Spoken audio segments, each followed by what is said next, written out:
नमस्कार दोस्तों, हमारे एकमात्र ज्ञान चैनल में आप सभी लोगों का हार्दिक स्वागत है।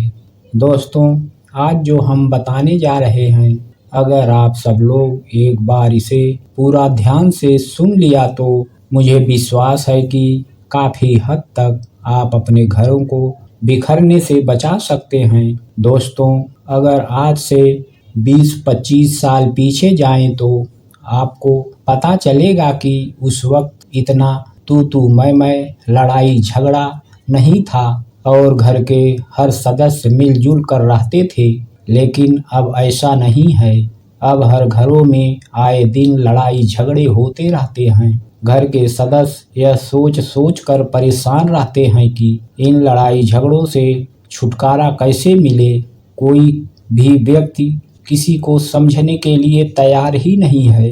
इस परिस्थिति में घर का मुखिया करे तो क्या करे। दोस्तों, पूरे संसार में सबसे बड़ा धन सुख और शांति है और हम सभी यही चाहते हैं कि हमारे घर में सुख और शांति बनी रहे। लेकिन हम अक्सर देखते रहते हैं कि सभी परिवार में लड़ाई झगड़े चलते रहते हैं और उन लड़ाई झगड़ों से पूरे परिवार का माहौल खराब हो जाता है। परिवार के लोग ही एक दूसरे को देखकर नफरत करते हैं अथवा घृणा करते हैं। वही एक दूसरे के खिलाफ साजिशें रचते रहते हैं। भाई भाई को देखकर खुश नहीं होता है। बेटे को बाप से तकलीफ होती है, दिक्कत होती है। छोटी छोटी बातों को लेकर ही हम लड़ाई झगड़े करने लग जाते हैं, जिससे पूरे परिवार में तनाव बना रहता है। आखिर परिवार में लड़ाई झगड़े क्यों होते हैं, क्या कारण है इन लड़ाई झगड़ों का, आज इस कहानी के माध्यम से हम यह जानेंगे। और आज हम इसमें यह भी जानेंगे कि कैसे हम इस लड़ाई झगड़े को दूर कर सकते हैं, घर में कैसे खुशहाली का माहौल ला सकते हैं। बस यह कहानी आपको पूरी और ध्यान पूर्वक सुननी है और अंत तक जरूर देखनी है, तभी आप सारा खेल समझ पाओगे। अन्यथा आप बहुत कुछ चीज़ों को समझ नहीं पाओगे। तो आओ कहानी की शुरुआत करते हैं। एक समय की बात है, एक नगर में एक व्यापारी रहता था। वह व्यापारी बहुत धनवान था। उसका व्यापार बहुत दूर दूर तक फैला हुआ था। उस व्यापारी का छोटा सा बहुत ही सुखी परिवार था। उसके परिवार में वह और उसकी पत्नी रहते थे। वह व्यापारी सभी लोगों का मदद भी किया करता था। उस व्यापारी के पास कभी भी कोई भी चीज की कमी नहीं थी। नगर के सभी लोग उसका बहुत आदर सम्मान करते थे। उसके जीवन में कभी भी किसी प्रकार का दुख नहीं था। कुछ समय बाद व्यापारी की पत्नी ने एक पुत्र को जन्म दिया। अब तो व्यापारी का खुशियों का कोई ठिकाना नहीं था। उसने पूरे नगर में मिठाइयाँ बंटवाई और बहुत खुश था। उसने अपने पुत्र का नाम गोपाल रखा। सेठ ने गोपाल को खूब प्यार करता था। उसकी छोटी छोटी सभी ज़रूरतों को खूब ख्याल रखता था और उसको पूरा ध्यान रखता था और उसकी हर ज़रूरतों को पूरा करता था। कुछ समय के बाद व्यापारी को दूसरा पुत्र भी पैदा हुआ। व्यापारी ने दूसरे पुत्र के जन्म पर भी गांव में लड्डू बंटवाया और दूसरे पुत्र का नाम किशोर रख दिया। वह अपने दोनों पुत्र गोपाल और किशोर से बहुत प्यार करता था। उनकी सभी प्रकार की सुख सुविधाएं दिया करता था। उनको बहुत अच्छी प्रकार से पढ़ाया लिखाया। व्यापारी ने अपने दोनों पुत्रों की हर ख्वाहिश को पूरा किया। जो गोपाल और किशोर ने उससे मांगा वह सब व्यापारी ने ला कर दिया। कभी भी कोई चीज की कमी नहीं रखी। धीरे धीरे समय के साथ व्यापारी के दोनों पुत्र जवान हो गए। अब व्यापारी ने सोचा कि मेरे बेटे बड़े हो गए हैं, अब यह मेरे व्यापार को संभाल लेंगे। फिर व्यापारी ने अपने दोनों बेटे को अपने पास बुलाया और उनसे कहा, गोपाल और किशोर बेटा, अब तुम बड़े हो गए हो। अब तुम्हें ही मेरा व्यापार संभालना है और आगे बढ़ाना है। अब तुम दोनों रोज मेरे साथ आया करो और व्यापार के बारे में सिखा करो कि कैसे व्यापार किया जाता है। अब रोज दोनों भाई गोपाल और किशोर व्यापारी के साथ आते और व्यापार के बारे में सीखते। ऐसा करते करते कुछ ही दिनों में दोनों भाइयों ने व्यापार के विषय में जान लिया। अब व्यापारी को किसी बात की चिंता नहीं रही। उसने अपना कारोबार अपने दोनों बेटों के हाथ में सौंप दिया। कुछ दिनों तक तो सब कुछ बहुत ही अच्छी तरह से चला, लेकिन धीरे धीरे दोनों भाइयों में झगड़े होने लगे। गोपाल बोलता कि मैंने इतना काम किया है, तुम कुछ नहीं करता है। किशोर बोलता कि भैया मैंने भी तो इतना काम किया है, आप मुझे ऐसा कैसे बोल सकते हो। जितना हक आपका है उतना मेरा भी है, आप मुझे कुछ नहीं बोल सकते। अब तो आए दिन उनके झगड़े होना शुरू हो गए। वे दोनों भाई एक दूसरे से जलने लगे। अब तो उन दोनों का आसपास में सभी को पता चल गया कि इन दोनों भाइयों में बनती ही नहीं है। एक बार गोपाल अपने दोस्तों के साथ बैठा था। उसने अपने दोस्त से बातों ही बातों में कह दिया कि अरे यार, व्यवसाय में पूरा काम मैं ही करता हूँ, मेरा भाई कुछ भी नहीं करता है। यह सुनकर गोपाल का दोस्त बोला, देख भाई, मेहनत तो तुम कर रहा है और तेरा भाई पका पकाया खा रहा है। वैसे देखा जाए तो तुम उससे बड़ा है, तुझे उससे काम करवाना चाहिए। अगर वह काम नहीं करे तो तुम उसे व्यापार से निकाल दो। वैसे भी तुम बड़े हो, तेरे पिताजी के व्यवसाय पर पहला हक तेरा है। अपने दोस्त की बात गोपाल के मन में बैठ गई। वह मन ही मन सोचने लगा कि अब किशोर को व्यापार से निकाल ही दूंगा। उधर किशोर भी जब अपने दोस्तों से मिला तो अपने दोस्तों को बताया कि यार भैया मुझे कुछ भी बोल देते हैं, खुद तो कुछ करते ही नहीं, मुझे बोलते रहते हैं। अरे यार, बड़े हैं तो क्या हुआ, जैसा कहेंगे मैं वैसा थोड़ी ही करूँगा। आखिर वह व्यवसाय जितना उनका है उतना मेरा भी तो है। यह बात सुनकर किशोर के दोस्त बोले, यार तेरा भाई तेरा इस्तेमाल कर रहा है, वह तो कुछ करता है ही नहीं, बस तेरे से ही काम करवाता है और खुद मजे में रहता है। यार तू देख, अपने भाई से बच के रहना, कहीं वह तेरे पिताजी की सारी जमा पूंजी खुद के पास ही ना रख ले और तुझे व्यापार से निकाल दे। अपने दोस्तों की बातें किशोर के मन में घर कर गई। अब दोनों भाई घर पहुंचे। अब इन दोनों उन नजरों से देखते मानो ये लोग बहुत बड़े दुश्मन हो। उधर व्यापारी और व्यापारी की पत्नी को इस बातों का पता भी नहीं था कि दोनों भाइयों में इतना झगड़ा किस बात से हो रहा है। वह तो बस यही सोच रहे थे कि कोई छोटी मोटी बात होगी, बचपन में भी तो वैसे लड़ते थे और फिर सब कुछ भूल कर एक साथ खेलते थे। अभी कुछ देर में सब ठीक हो जाएगा। लेकिन इनका झगड़ा समय बीतने के साथ बढ़ता ही गया। अब व्यापारी को कुछ समझ में ही नहीं आ रहा था कि वह अब करे तो क्या करे। फिर व्यापारी की पत्नी ने कहा कि दोनों की शादी करवा देते हैं, इनके ऊपर जिम्मेदारी बढ़ेगी तो यह लड़ना झगड़ना छोड़कर उसमें लग जाएंगे। फिर वह कुछ दिनों बाद ही गोपाल और किशोर की शादी करवा दी। लेकिन गोपाल और किशोर के झगड़े और बढ़ गए। अब दोनों भाइयों को बस यही एक बात सताती रहती थी कि कहीं व्यापार उनके हाथ से निकल ना जाए। वह एक दूसरे की चुगली करते। गोपाल कहता कि मेरा भाई किशोर सामान में मिलावट करता है, उससे सामान मत खरीदना। दोनों एक दूसरे के दुश्मन बन गए। उधर घर पर काम को लेकर उनकी पत्नियां भी आपस में लड़ती झगड़ती रहती थी। एक कहती मेरा पति इतना कमाता है, मैं काम क्यों करूं। दूसरी भी यही कहती कि मेरा भी पति तो इतना कमाता है तो मैं भी काम क्यों करूं। व्यापारी की पत्नी उनके चक्करों से परेशान होकर खुद ही काम करने लग जाती, पर वह दोनों दिन भर छोटी छोटी बातों पर झगड़ा करती रहती थी। व्यापारी ने भी यह देखकर सोचा, यह मेरे घर का क्या हाल हो गया है। एक समय था जब हम अपने परिवार के साथ खुशी से रहा करते थे।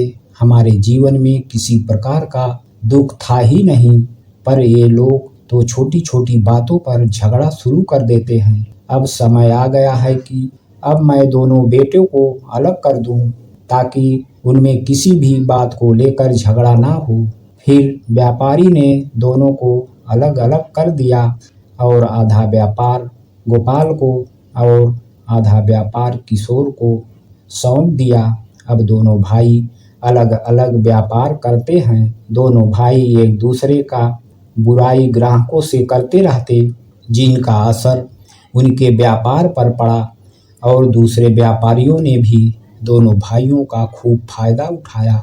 दूसरे व्यापारी उन दोनों को भड़काते रहते कि तुम ऐसा करो कि अपने व्यापार को जमाने के लिए तुम कम पैसों पर सामान दो, लोग तुमसे प्रसन्न होकर तुमसे ही सामान खरीदेंगे, जिससे तुम्हारे भाई का व्यापार चौपट हो जाएगा और तुम माला माल हो जाओगे। लोगों की बातों में आकर दोनों भाई ने ऐसा ही किया, जिसका परिणाम यह हुआ कि दोनों भाइयों का व्यापार धीरे धीरे चौपट हो गया। लोग उनसे कम कीमत पर सामान खरीदते और कुछ लोग तो उनसे उधार भी लेकर जाते। वह दोनों भाई उनको सामान दे देते ताकि लोग उनसे ही सामान खरीदें और उनकी प्रशंसा करें। देखते ही देखते उन दोनों भाइयों का व्यापार पूरी तरह से चौपट हो गया। वह दोनों भाई अमीर व्यापारी से गरीब व्यापारी बन गए। अब तो उनकी ऐसी हालत हो गई कि वह अपना घर भी ठीक से नहीं चला पा रहे थे। उन्हें समझ में भी नहीं आ रहा था कि अब करें तो क्या करें। फिर वे दोनों भाई अपने पिताजी के पास आए। उनसे बोले कि पिताजी, आप व्यापार कैसे किया करते थे? हमारा तो व्यापार ही चौपट हो गया। हमने हर तरह से हर तरीका अपनाकर व्यापार करने की कोशिश की, पर हम तो आपकी तरह बन ही नहीं पाए। आखिर हमारे साथ ऐसा क्या हुआ? पिताजी ने तभी गोपाल और किशोर से कहा, क्या वाकई में तुमने अच्छे से व्यापार किया था? तुम दोनों तो हमेशा लड़ते झगड़ते रहते थे। तुमने व्यापार के ऊपर तो ध्यान ही नहीं दिया। तब दोनों भाई अपने पिताजी से बोले कि पिताजी बताइए हम क्या करें? तब व्यापारी ने कहा, तुम्हारे समस्या का समाधान तो हमारे गुरुदेव ही दे सकते हैं। उनके पास जाओ, वो पास के ही नगर में नदी के किनारे आश्रम बनाकर रहते हैं। वह अवश्य ही तुम्हें कुछ बता सकते हैं। पिताजी की बात सुनकर दोनों भाई गुरु से मिलने के लिए निकल जाते हैं। वह नदी किनारे पहुंचते हैं। वहां पर एक बौद्ध भिक्षु अपने शिष्यों को उपदेश दे रहे थे। वे दोनों भाई उनके पास गए और उनको प्रणाम किया और अपना परिचय दिया। बौद्ध भिक्षु ने उनसे पूछा कि तुम यहाँ क्यों आए हो? तब वह दोनों बोले कि हमारी समस्या है। पिताजी ने कहा है कि आप उस समस्या का समाधान बता सकते हैं। कृपया हमारी समस्या का समाधान कीजिए।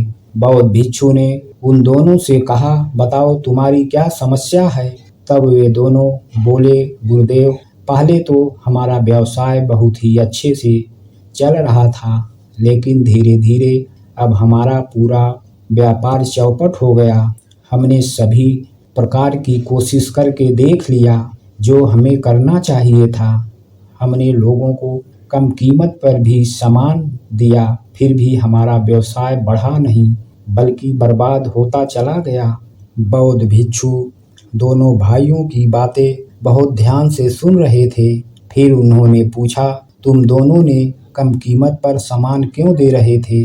तभी गोपाल बोला कि हम चाहते थे कि वे हमेशा ही हमसे सामान खरीदे ताकि हमारा व्यापार और बढ़े और लोग हमारी प्रशंसा करें।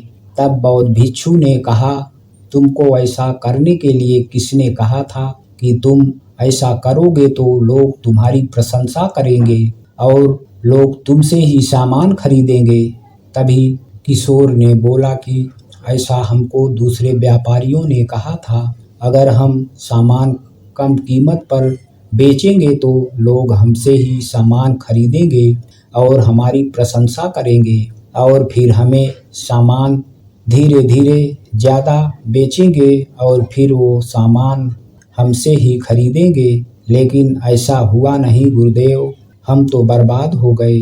अब तो हमारी हालत ऐसी हो गई है कि लोग हमारी तरफ देखते भी नहीं हैं। हम अपने परिवार का पेट भी ठीक से नहीं भर पा रहे हैं। हमारे पिताजी का नगर में बहुत मान सम्मान था, धनवान सेठों में उनका नाम आता था, पर अब सब कुछ बर्बाद हो गया है। अब आप ही हमें बताइए कि हम क्या करें। फिर बौद्ध भिक्षु ने उनकी बात सुनकर उनसे कहते हैं कि मैं जो भी तुम्हें बताऊंगा उसे बड़े ध्यान से सुनना। इस संसार में सबसे बड़ा धन सुख और शांति है। जब भी हम परेशान होते हैं या फिर हमारे सामने कोई समस्या आती है तो हम सबसे पहले अपने परिवार के पास जाते हैं, क्योंकि परिवार के ही लोग होते हैं जो तुम्हारी समस्या को समझ सकते हैं। लेकिन तुम दोनों ने अपनी समस्या परिवार वालों से ना कहकर दूसरों से कही है। दूसरे लोग तुम्हारी समस्या सुनकर सही निर्णय नहीं देंगे, बल्कि वह तो तुमको गलत रास्ते ही बताएंगे। जो बात है ही नहीं उसमें भी नमक मिर्च लगाकर तुम्हारे सामने पेश करेंगे, रखेंगे। लोगों को ऐसे करने में बड़ा मजा आता है। उनको कोई फर्क नहीं पड़ता कि तुम किस समस्या से जूझ रहे हो। आप तो उनके पास हल खोजने के लिए जाते हैं, पर आपको वह समझाने की जगह और भी उलझा देते हैं। इसीलिए अगर हम किसी चीज से परेशान हैं तो सबसे पहले हमें अपने घर वालों के साथ बैठकर बातचीत करनी चाहिए, क्योंकि आप सबके समस्या का समाधान लोगों के पास नहीं है, बल्कि आपके परिवार के लोग ही आपकी समस्या अच्छे से हल कर सकते हैं। कभी भी अपने परिवार की कमजोरी किसी को मत बताओ। तुम्हें और तुम्हारे भाई में अगर नहीं बनती है तो तुम दोनों को यह बात अपने तक ही सीमित रखनी चाहिए थी, मगर तुम दोनों ने अपने को अच्छा साबित करने के लिए अपने भाई की बुराइयां करनी शुरू कर दिया, जिसका नतीजा यह हुआ कि लोगों ने तुम्हारे ही कमजोरी का फायदा उठाया, क्योंकि लोगों को तुम दोनों ने ही बताया है कि आपस में तुम दोनों की नहीं बनती है। अगर तुम दोनों उनको नहीं बताते तो कैसे पता चलता? क्या यह सब बताने के बाद लोगों ने तुम्हें सही राय दी है? क्या उन लोगों ने तुमसे कहा है आपस में झगड़ा मत करो? नहीं ना, बल्कि लोगों ने तुम दोनों को एक दूसरे के खिलाफ बहुत अच्छे से भड़काया है, ताकि तुम दोनों कभी भी आगे न बढ़ पाए। तुम उन लोगों के पास समाधान के लिए गए थे और वह बदले में उन लोगों ने तुम्हें मुसीबत में डाल दिया। दूसरे लोग कभी यह नहीं चाहेंगे कि तुम आगे बढ़ो, वह हमेशा तुम्हें गिराने की ही कोशिश करेंगे। आखिर दूसरे व्यापारी क्यों चाहेंगे कि तुम आगे बढ़ो? कोई भी अपने व्यवसाय को खराब नहीं करेगा, ना तो अपनी व्यवसाय को लात मारेगा। वह तो यही चाहेंगे कि वह सबसे बड़ा व्यक्ति बन जाएं। वह लोगों को कभी सही राय नहीं देंगे और तुम दोनों ने दूसरे व्यापारी की बात मानकर उनके अनुसार ही करना शुरू कर दिया। क्या तुमने एक बार भी अपने पिताजी से पूछा था कि पिताजी आप व्यापार किस प्रकार किया करते थे? तुम्हारे पिताजी भी तो धनवान सेठ थे। क्या तुम कभी उनसे राय ली या सलाह मशवरा किया? जब तुम्हारा सब कुछ बर्बाद हो गया तब तुम्हें अपने पिता की याद आई। अगर तुम दूसरों के पूछने के बजाय अपने पिताजी से पूछते तो शायद आज तुम्हारे व्यवसाय पर बात नहीं होती। कभी भी अपनी परिवार के सदस्यों की बुराई दूसरों से मत करो, इससे तुम्हें कुछ भी नहीं हासिल होने वाला है। लोगों को तो तुम बताओगे कि मेरा भाई मेरे साथ यह करता है, मेरे पिताजी ने ऐसा किया, मेरे माता ने मेरे साथ ऐसा किया, तो लोग क्या कहेंगे, क्या करेंगे? तुम्हें बोलेंगे कि तुम सुनता ही क्यों है, उनकी उल्टी सीधी बातें मत सुन, जिससे कि क्या होगा कि तुम्हारा ही नुकसान होगा। तुम लोगों में तनाव बढ़ेगा। लोग तो आग लगाने वाले होते हैं, पर उन आग में उनका कुछ भी नहीं बिगड़ेगा, बल्कि तुम्हारा घर जलकर राख बन जाएगा। तुम दोनों ने भी एक दूसरे की बुराई की और उन लोगों ने तुम लोगों को एक दूसरे के खिलाफ भड़काया, जिससे हुआ यह कि उनका तो कुछ नहीं बिगड़ा, लेकिन उनकी लगाई आग से तुम दोनों यूं ही बर्बाद हो गए। इसीलिए कभी भी अपने घर की सदस्यों की बुराई किसी से नहीं करनी चाहिए। अगर तुम्हारे भाई की किसी बात को लेकर समस्या है तो तुम उसे आपस में घर पर बैठकर सुलझा सकते हो। उनका कोई न कोई हल अवश्य ही निकाल सकते हो। अगर तुम दोनों भाई मिलजुल कर व्यापार करते तो अब तक अपने पिताजी से भी बड़े व्यापारी बन जाते।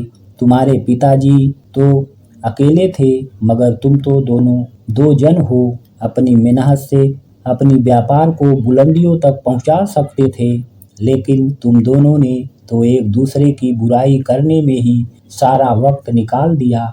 हर परिवार में छोटे मोटे झगड़े चलते रहते हैं, लेकिन उन बातों से परिवार वालों को कभी भी कष्ट नहीं होना चाहिए। जहाँ 5-10 लोग रहेंगे, वहाँ कुछ ना कुछ मनमुटाव जरूर होगा, लेकिन हमें उन छोटी मोटी बातों पर ध्यान नहीं देना चाहिए। ऐसी बातें कुछ समय बाद अपने आप ठीक हो जाती हैं।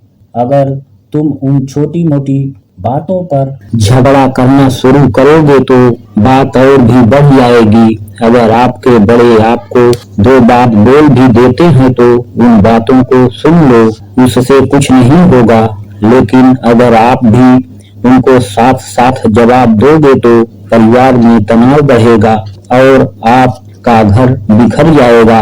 हमें ज्यादा से ज्यादा समय परिवार वालों के साथ बिताना चाहिए, ताकि उनके विचार और उनके भावनाओं का पता चल सके। परिवार के हर सदस्य एक दूसरे से बहुत प्यार करते हैं, मगर वह दूसरों की बातों में आकर एक दूसरे के खिलाफ हो जाते हैं। अगर तुम्हारे ऊपर कोई भी मुसीबत आएगी तो सबसे पहले तुम्हारा परिवार ही तुम्हारा साथ देगा। बाकी के लोग तो तुम्हें उस मुसीबत में मरने के लिए छोड़ जाएंगे। परिवार में सुख शांति तभी बनी रह सकती है जब हम एक दूसरे को समझेंगे। हमेशा परिवार के लोगों का आदर सम्मान करें, उनकी भावनाओं को समझें, परिवार के साथ हमेशा खड़े रहें और अपनी ईमानदारी से तुम दोनों अपनी व्यापार को फिर से खड़ा कर सकते हो। बस मेरी यह बातें हमेशा याद रखना। उसके बाद गोपाल और किशोर बौद्ध भिक्षु को प्रणाम करते हैं और दोनों एक दूसरे के गले लग जाते हैं और वादा करते हैं अब वह मिलजुल कर रहेंगे और साथ में ही अपना व्यवसाय खड़ा करेंगे। कभी फिर से दूसरों के बातों पर नहीं आएंगे और ना ही परिवार की बातें किसी को बताएंगे। तो दोस्तों, इस कहानी से जरूर कुछ सीखने को मिला होगा। अगर आप सभी को यह कहानी अच्छी लगी हो तो हमारे चैनल को लाइक और सब्सक्राइब जरूर कर लें। आप सभी लोगों का सपोर्ट ही हमारे मनोबल को बढ़ाता है। धन्यवाद। जय हिंद। वंदे मातरम।